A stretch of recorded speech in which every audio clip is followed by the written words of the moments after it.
Bom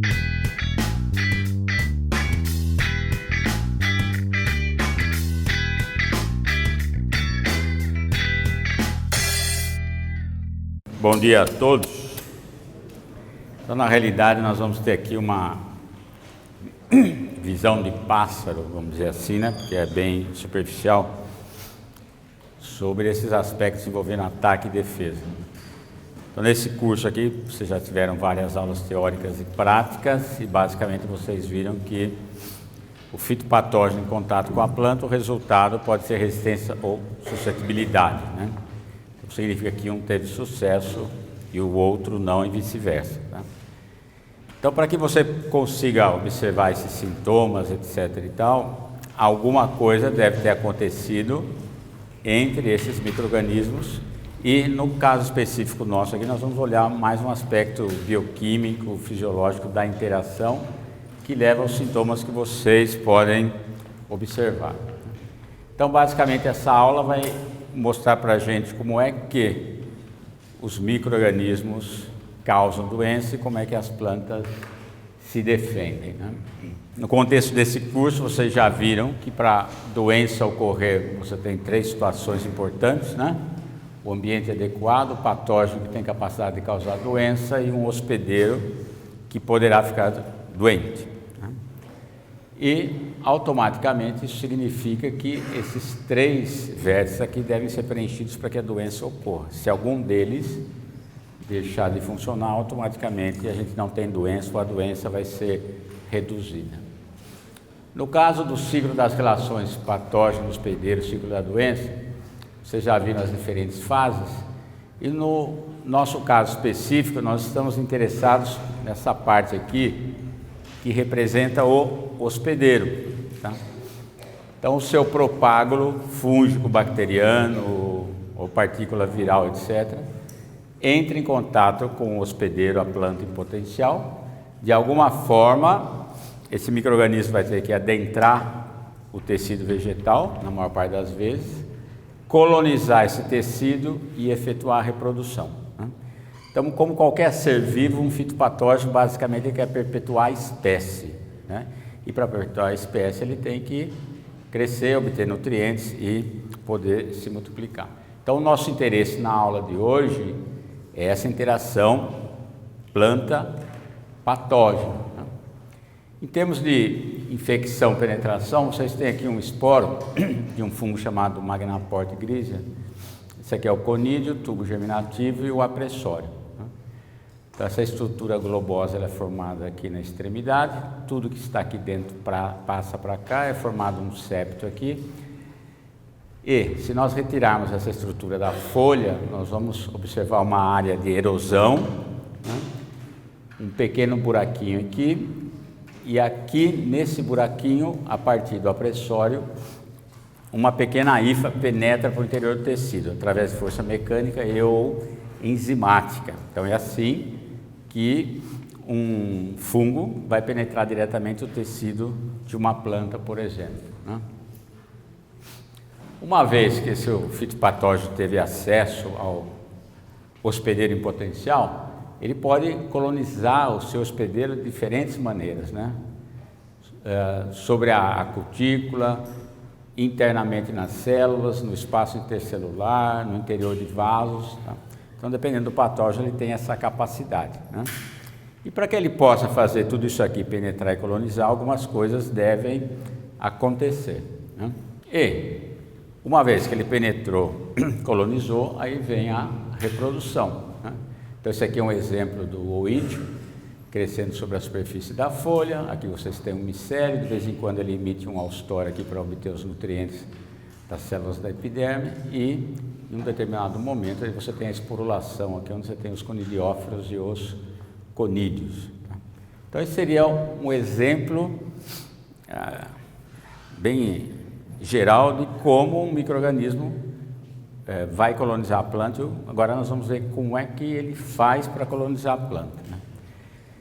Nesse contexto do mecanismo de ataque e defesa, que é o nosso objetivo da aula de hoje, né, nós não vamos abordar suscetibilidade, nós só vamos olhar esse aspecto que é mais interessante.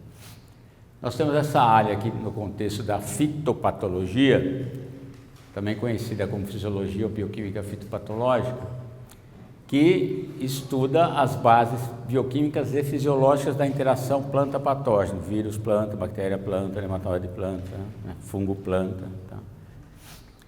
Em 1833, um pesquisador alemão, ele publicou aqui um tratado sobre as doenças da planta e é visto como uma pedra fundamental dessa área no contexto da fitopatologia envolvendo a bioquímica fitopatológica, visto que foi a primeira vez que alguém relacionou doença com fisiologia, alteração bioquímica ou coisa desse tipo. Então essa é a pedra fundamental do que nós vamos observar hoje. Então nesse contexto todo, como é que os micro-organismos podem causar doença? Tá? Essa transparência, basicamente, ela é algo bem generalista, mas que mostra, de um lado você tem a sua planta, de um lado o seu patógeno, em função da interação planta-patógeno, você vai ter suscetibilidade ou resistência, né? Então, basicamente, isso aqui é uma batalha, ataque do patógeno, defesa da planta, embora, se nós pensarmos em termos de complexidade, né? Da mesma forma que o patógeno está atacando a planta está se defendendo, né? E essa defesa da planta significa a planta também atacando o patógeno, coisas desse tipo. Como é que o micro-organismo faz para causar doenças? Nós vamos, basicamente, nos ater mais a fungos, que é mais fácil para ilustrar. Então, nós temos diferentes mecanismos de ataques, e eu vou abordar esses três que são os mais gerais. Enzimas, toxinas e hormônios, né? Você tem seu esporo aqui, ele germinou, formou a pressória, de alguma forma ele vai ter que penetrar e começar a colonizar o tecido. Tá? Então, como é que isso aí vai funcionar? Então, nós temos as enzimas, todo mundo já sabe o que é enzima, né? São proteínas que de alguma forma estão envolvidas no metabolismo, na síntese de reação, nas reações de síntese e degradação, né? Então é importantíssimo para os seres vivos. E as enzimas produzidas aí pelos nossos fitopatógenos, bactérias, fungos, etc. Tal, basicamente o que elas vão fazer? Ó? Desintegração dos componentes celulares, desintegração de substâncias presentes na célula. Tá? Então, basicamente, o seu micro-organismo vai entrar em contato com a planta, vai liberar essas proteínas, essas enzimas, e elas vão começar a degradar o substrato onde elas estão crescendo. Né? Então, elas vão ser importantes na penetração, colonização e nutrição do patógeno. Isso significa como é que ele vai entrar, como é que ele vai colonizar, e à medida que ele coloniza o tecido vegetal, em função dessa desintegração, ele vai liberando moléculas, aminoácidos, monossacarídeos, ácidos graxos, etc., que podem ser utilizados na sua nutrição e no seu crescimento. Bom, a maior parte extracelular e induzível. A digestão de humanos animais é feita no interior do corpo. A digestão de fungos e bactérias é do lado de fora, né? Por isso que essas enzimas são extracelulares induzíveis. De alguma forma, o micro-organismo tem que liberar essas enzimas para o lado de fora para efetuar a degradação do substrato onde se encontra. Induzível, porque significa que elas vão passar a existir quando na presença do substrato específico. Toda enzima tem um substrato específico, né? Cutinase, pectinase, celulase e hemicelulase. Então, nós vamos abordar esses dois temas aqui, esses dois exemplos.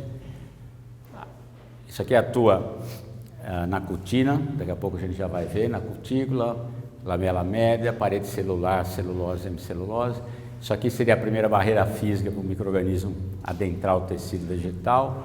Uma vez que ele adentrou, provavelmente ele vai ter acesso ao protoplasma, aí você vai ter amido, ácido nucleico, lipídios, etc. e tal. Em função do substrato presente, vai ter uma maior síntese das enzimas de interesse. Com relação às cutinases, a cutícula, né, ela recobre folhas, frutos, a superfície, né? Basicamente você tem aqui, ó, a lamela média, parede celular, e a cutícula, né? Então a lamela média acaba se conectando aqui à cutícula, que é uma camada de natureza lipídica, tá? Tudo isso aqui você tem que olhar como uma espécie de barreira física, né? Se você é um patógeno que está do lado de fora aqui, você pretende penetrar esse tecido para encontrar condições adequadas, né, de sobrevivência, crescimento e obtenção dos nutrientes, tá? Então a cutícula é a primeira barreira física que geralmente os micro-organismos vão acabar encontrando, né? Todo mundo já sabe que você pode ter situações que o micro-organismo penetra diretamente, né, aberturas naturais ou ferimentos, por exemplo, tá? Então essa aqui é a nossa primeira barreira física. E o que acontece? Os patógenos, eles podem produzir enzimas, que nós chamamos de cutinases. Na cutícula, basicamente, você tem cera e ácidos graxos, que são os ácidos cutínicos. Essa enzima, ela vem, quebra essa cutina, isso aqui, ligações ésteres. Então, vai produzir monômeros e oligômeros. Quando ele quebra, essa enzima quebra essas ligações, a estrutura tridimensional vai ser alterada, e aí vai facilitar a entrada do fitopatógeno, tá? Para vocês terem uma ideia como é que isso aí funciona, aqui nós temos a superfície de uma folha, por exemplo, a cutícula, aí você tem o seu esporo aqui, ele aterriza nessa superfície, ele já traz um pouquinho da enzima pré-formada, essa enzima pré-formada vai começar a atuar na cutícula. Atuando na cutícula, vai liberar componentes aqui, né, da cutina, e automaticamente esses monômeros vão servir de sinal para o esporo produzir mais dessa enzima, porque exatamente nesse momento ela está sendo importante para que ele vai germinar, formar um tubo germinativo, uma pressória, e penetre para o interior da planta. Então essa enzima é importante para vários patógenos no sentido de romper, alterar de alguma forma a cutícula e poder ter acesso ao interior da planta, né? Mesma coisa que você pegasse e quisesse passar dessa parede para o lado de lá, provavelmente você pegaria um martelinho e uma talhadeira e tentaria fazer um buraco para passar para o outro lado, né? Então o seu fungo está fazendo algo semelhante aqui, só que a talhadeira e o martelo dele, nesse exemplo nosso aqui, são enzimas que vão degradar a cutícula e ele vai continuar o seu crescimento. Isso aqui é para ilustrar um trabalho que eu fiz quando estava nos Estados Unidos, num pós-doc. Isso aqui é uma folha de milho, antracnose causada por um fungo chamado coletótrico, né? Isso aqui significa esporos do patógeno. Eu coloquei uma gotinha de esporos do patógeno aqui. Doença. W é água, não aconteceu nada. D é um inibidor da ação dessa cutinase, sozinho ele não fez nada, e quando eu colocava esse inibidor junto com a preparação do fungo, automaticamente a enzima era bloqueada na sua ação. Então vocês estão vendo aqui, ó, que aqui não tem doença, né? Aqui não tem doença, aqui não tem doença, tá? Então esse estudo básico que vocês estão vendo aí, ele pode levar a resultados dessa natureza, que podem contribuir para o controle de doenças. E com base em trabalhos desse tipo aqui, surgiu a ideia de se usar moléculas, né, com uma função de antipenetrante. Então significa que de alguma forma eu interfiro com o meu patógeno e ele não consegue penetrar para o interior do tecido vegetal. Então isso aí ilustra bem o resultado que a gente pode ter em função desses estudos básicos, né? Que muitas vezes as pessoas acham que nós estamos estudando o sexo dos anjos, quer dizer, não vai ter muita serventia, mas toda pesquisa aplicada pode ficar sossegado que a base dela vai ser ou foi a pesquisa básica, que é o que vocês estão vendo na aula de hoje. Bom, uma vez que o nosso patógeno aqui ultrapassou essa primeira barreira estrutural que é a cutícula, aí automaticamente ele vai entrar em contato com a parede celular e lamela média. Então nós temos a lamela média é formada de pectatos de cálcio, é o cimento que une as células, então fica uma célula presa na outra. E aí você tem a parede celular. Automaticamente, seu patógeno, no colonizar o tecido, ele vai ter que crescer por aqui e degradar esse material, né, para abrir caminho e usar esses nutrientes para o seu próprio metabolismo. Então, se nós olharmos aqui, né, o interior da célula, aí nós vamos ter a parede primária, secundária e a lamela média. Tá? Interior da célula, lamela média, parede primária e parede secundária. Tá? Então, a parede primária, ela está em expansão em células em crescimento. Uma vez que a célula vegetal atingiu a sua maturidade, automaticamente você tem a formação da parede secundária e a célula não consegue mais crescer, né? Então vocês estão vendo que nós temos aqui, ó, da maior concentração para menor, situações onde nós temos substâncias péptidas, né, açúcares, polímeros, lignina, que é um tipo de fenol estrutural, e podemos ter proteínas. Então, se você for um fitopatógeno, significa que para você do espaço intercelular adentrar a célula, de alguma forma você vai encontrar essas substâncias, esses polímeros na sua frente, e você vai ter que produzir enzimas para degradá-los, e aí poder penetrar e continuar a colonização do tecido e a obtenção dos nutrientes, né? E nesse contexto, um dos grupos mais estudados de enzimas envolve aqui as enzimas pectolíticas, né? Degradação de substâncias pépticas, né? E o que é interessante em função disso aqui? Maceração dos tecidos, tá? Automaticamente, o seu patógeno, fungo, bactéria, começa a produzir essas enzimas, né? Isso é bastante evidente na próxima transparência que eu vou mostrar em prodidões de órgãos de reserva. Automaticamente o patógeno está crescendo, ele degrada a lamela média, esse cimento que une as células deixa de existir, as células ficam frouxas e aí facilita a colonização por parte do patógeno do tecido vegetal, né? A célula começa a perder água, etc. e tal, aí você tem manchas encharcadas e coisas desse tipo. Então essas enzimas são importantíssimas nesse contexto. Nas aulas práticas vocês já viram, estão vendo ainda alguns materiais relacionados aos diferentes grupos de doença. Nós temos lá o grupo 1, podridões e órgãos de reserva, né? E aí você tem basicamente fungos e bactérias degradando esses órgãos de reserva, né? Eles acabam até liquefazendo, vamos dizer assim. E nessas situações, essas enzimas pépticas são muitíssimo importantes para o patógeno poder causar doença. Só para complicar um pouquinho, nós temos aqui pelo menos 4 grupos diferentes nesse contexto de enzimas pépticas, né? Dependendo do substrato, aqui ó, pectina, o ácido péctico, né? Isso aí é formado por ácido galacturônico e dependendo da quantidade de radicais metil, você tem esse substrato. Então, dependendo do substrato, do mecanismo de ação, né, hidrolítico e beta-eliminativo, você tem os diferentes tipos de enzimas pépticas que podem atuar durante a interação planta-patógeno, né?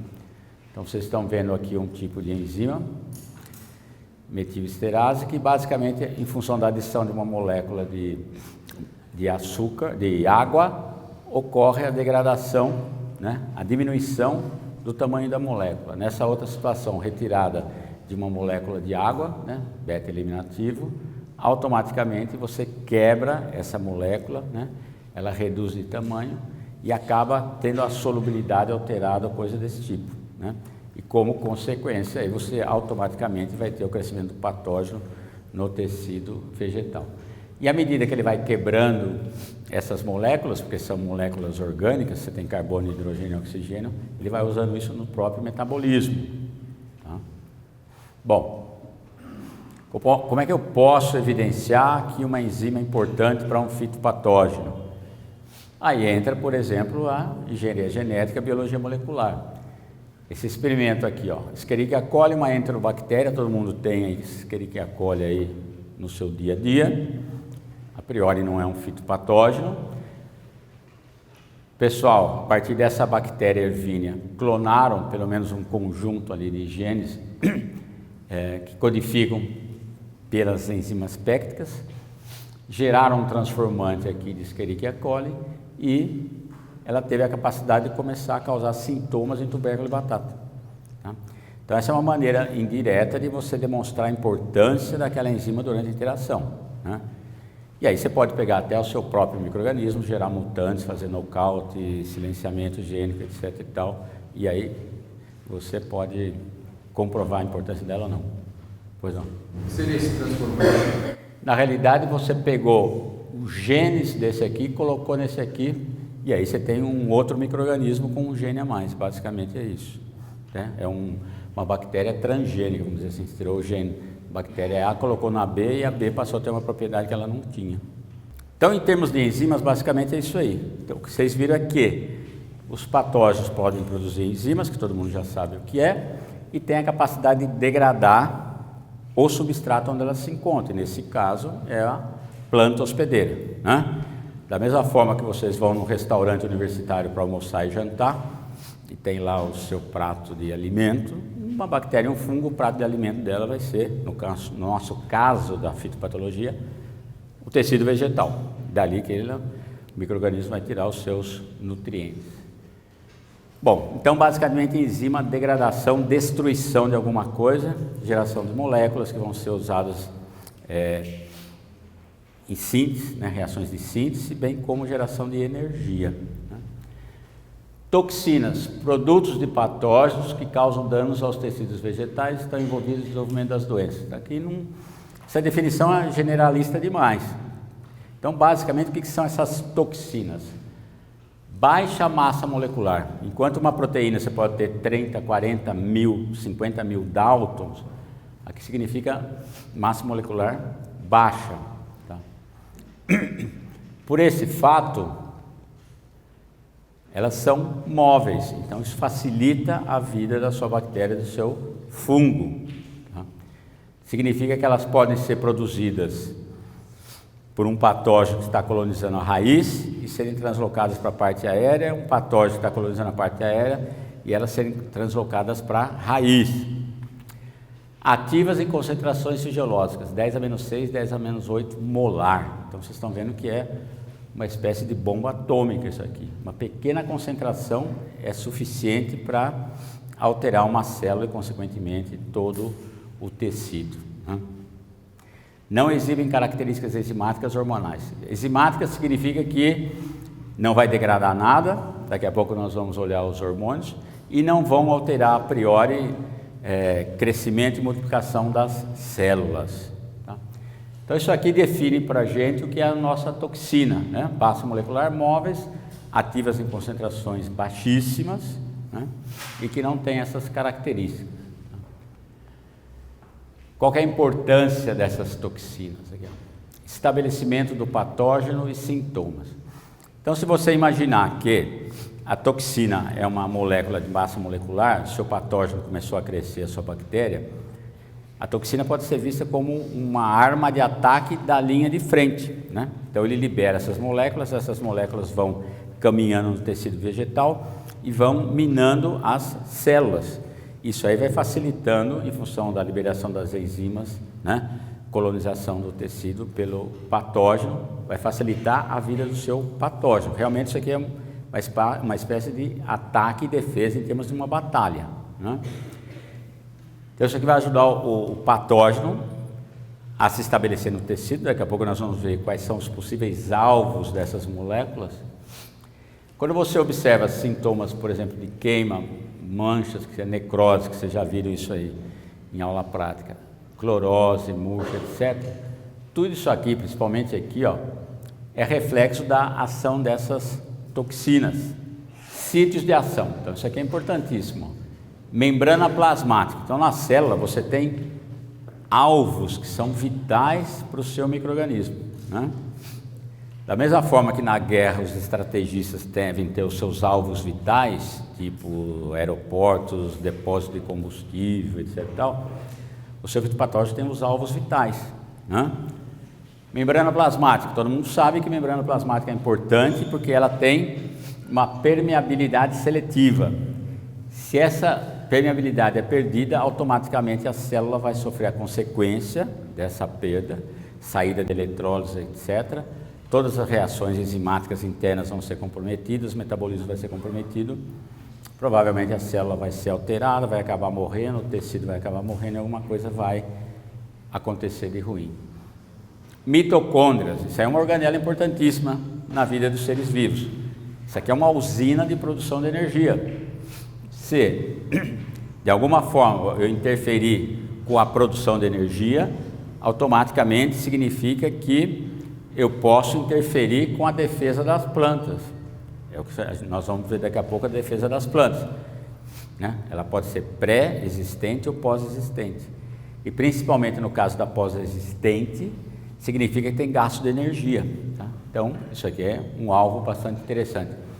Cloroplasto, todo mundo sabe que nos vegetais fotossíntese é vital e para esse planeta a fotossíntese é vital, senão nós também não estaríamos aqui. Então, esse aqui é um alvo bastante interessante, né? Organelas, enzimas. Então, as toxinas podem atuar em cima de determinadas enzimas importantes no metabolismo. Sintetase da glutamina. Isso aqui é uma enzima que ocorre nos seres vivos e é importante no metabolismo de nitrogênio, tá? Então, a partir dela, vai ter a síntese da glutamina, que tem pelo menos 2 nitrogênios, né? E é uma enzima chave no metabolismo de plantas, vertebrados ou coisa desse tipo. Se eu tenho uma toxina que vem e inibe a ação dessa enzima, automaticamente eu vou comprometer, no nosso caso aqui dos vegetais, o metabolismo de nitrogênio. Isso aí automaticamente vai ter consequências ruins para a planta, né? Para ilustrar essa coisa das fitotoxinas, esse aqui é um trabalho que a gente conduziu aqui no laboratório com o Streptomyces, uma bactéria que causa sarna em batata. Essa bactéria produz várias dessas fitotoxinas, né? Uma delas é essa aqui. Isso aqui é formado de triptofano e fenilalanina. No meio de cultivo ela é amarelinha, então dá para a gente ver tranquilamente, né? Ela é importante para a bactéria colonizar o tecido e causar sintomas. Então, para sair dessa parte de utopia, né? Pô, toxinas, mas como é que eu estudo isso aí? Então, é isso aqui. Esses slides é para mostrar para vocês que não é nada assim estratosférico, né? Então, você tem um meio de cultivo aqui, todo mundo já aprendeu a fazer meio de cultivo, isso aqui é um meio de cultivo líquido. Você vai colocar a sua Streptomyces aqui é o nosso controle, diferentes isolados. Se ela produzir bastante ou pouco dessa toxina, o meio vai ficar mais amarelo ou menos amarelo, tá? Então, automaticamente, estudos outros já foram feitos no sentido de isolamento e identificação dessas moléculas, né? Então, vocês estão vendo aqui, você cultiva a sua bactéria, faz uma extração, e aí nós podemos identificar por essa técnica aqui de cromatografia de camada delgada e quantificar também por cromatografia líquida. Então, isso aqui já está mostrando para vocês que quem trabalha nessa área de fisiologia e bioquímica fitopatológica, você tem que entender de microbiologia, fitopatologia, bioquímica, fisiologia e um pouquinho de química, para juntar todas essas coisas, né? Então, isso aqui é uma técnica bastante interessante e simples. Isso aqui você tem uma folha de alumínio recoberto com sílica, como se fosse uma espécie de areiazinha, né? Aí você coloca a sua substância de interesse aqui, ó, nessas manchinhas. Isso aqui você coloca numa cuba, aí tem um líquido que vai subir e, em função de características dessa molécula, ela vai ser separada. Então, vocês estão vendo aqui que esse amarelinho aqui, ó, é a nossa toxina de interesse, tá? Se ela não fosse colorida, eu poderia colocar isso aqui no ultravioleta e essa manchinha escura aqui seria a minha toxina, tá? Então, assim eu posso produzir o metabólito, extrair e estudar. Para que serviria, além de estudar o modo de ação? Vocês estão vendo mini tubérculos de batata aqui, ó. Se eu pegar a preparações dessa fitotoxina e pingar aqui em cima, Isso aqui mostra para mim que esse aqui é mais sensível, esse aqui é menos sensível, provavelmente esse é menos resistente e esse é mais resistente, tá? Então eu posso produzir isso aqui via cultura de tecido e com algo desse tipo aqui, fazer um screening rápido do material vegetal que eu tenho, né? Então aqui ilustra para vocês mais um aspecto aplicado desse conhecimento básico, né? Vitorina, isso aqui é uma toxina produzida por esse fungo. Na década de 40 foi um problema gigantesco, porque o pessoal mudou o genótipo da aveia para resistência contra um fungo que causava ferrugem. Então isso é uma coisa interessante. E de repente esse material da aveia ficou suscetível a um fungo que não era problema. Então muitas vezes essa manipulação gênica aí acaba tendo efeitos ruins. Então ela é um peptídeo cíclico aqui, é que vocês têm controle, material resistente mais a toxina e material suscetível, né, mais a toxina. Então, questão de 72 horas você tem algo desse tipo. Então, mostra que essa molécula é muito importante para o patógeno tentar colonizar o tecido vegetal. Aí nós podemos medir algumas coisas, né? Então, a nossa toxina aqui, vitorina, produzida por esse fungo. Qual o mecanismo de ação? Nesse gráfico aqui, eu já sei que está sendo ilustrado que o mecanismo de ação, um dos alvos, é a membrana plasmática, tá? Então eu posso pegar tecido de aveia, coloco num condutivímetro, que é como se fosse uma espécie de pHmetro, né? E eu posso medir a saída de eletrólitos do interior da célula para o meio externo. Se os eletrólitos saem, a condutividade aumenta. Se eles não saem, a condutividade fica mais ou menos estável. E é o que mostra esse nosso gráfico, que quando eu tenho a toxina no material suscetível, ó, a condutividade aumenta, no material resistente não. Então, um dos alvos dessa toxina provavelmente é a membrana plasmática, tá? Bom, então nesse contexto todo aqui, nós vimos as enzimas, degradação, toxina que tem um efeito mais refinado de alvos no tecido vegetal. Aí nós temos os hormônios. Então, todo mundo sabe que hormônios eles ocorrem nas plantas, são ativos em baixas concentrações. E o importante é isso aqui, ó, promovem, inibem ou modificam qualitativamente o crescimento. E geralmente produzidos à distância do sítio de ação. Então, nós temos os diferentes grupos de hormônios aqui, auxinas, giberelinas, citocininas, etileno, ácido abscísico, né, envolvidos na indução do crescimento da célula, manutenção do crescimento celular, né, senescência. Todos eles têm alguma atividade qualitativa em termos de crescimento, né?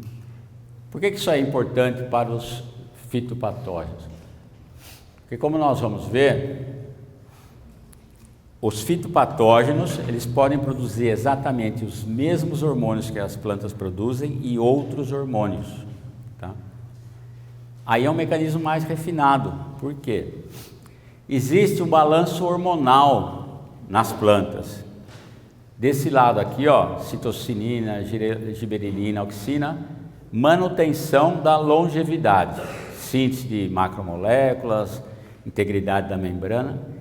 Então, esse balanço estando para o lado de cá significa que sua planta está em franco crescimento. Desse outro lado, à medida que a sua planta vai ficando velha, vai ocorrendo um desbalanço hormonal. Então aqui você tem ácido abscísico, etileno, fatores de senescência, degradação de macromoléculas, alteração da permeabilidade das membranas, senescência. Então, basicamente, essa aqui é a vida normal de uma planta, né, que vai ficar nesse balanço. Quando você tem um patógeno aqui, o fato dele produzir hormônios semelhantes ao que a planta produz e outros, ele leva a esse desbalanço.